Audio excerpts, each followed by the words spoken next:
In 1412, in the quiet village of Domrémy, a child was born who would alter the course of history. Joan of Arc, a farmer's daughter, seemed destined for a simple life.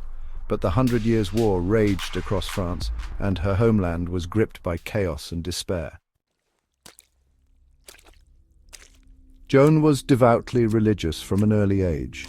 At just 13, she began to experience visions, divine messages, she believed, from Saints Michael, Catherine, and Margaret.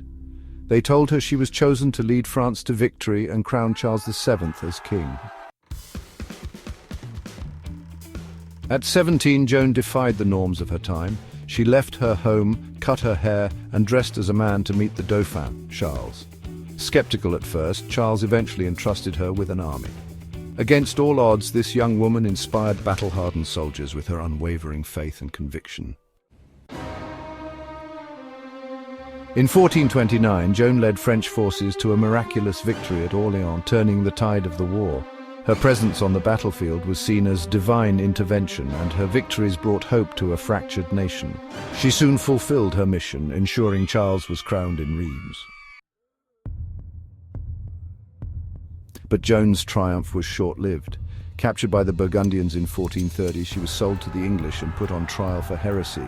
The charges were political, a ploy to discredit her and weaken French morale.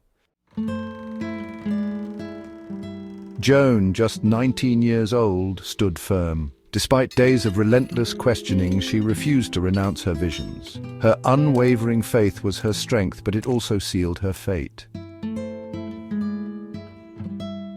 On May 30th, 1431, Joan was burned at the stake. Her last word was a cry for the name she served so faithfully, Jesus. Her death was meant to silence her legacy, but instead it immortalized her. Nearly 500 years later, Joan was declared a saint, a symbol of courage, faith, and sacrifice.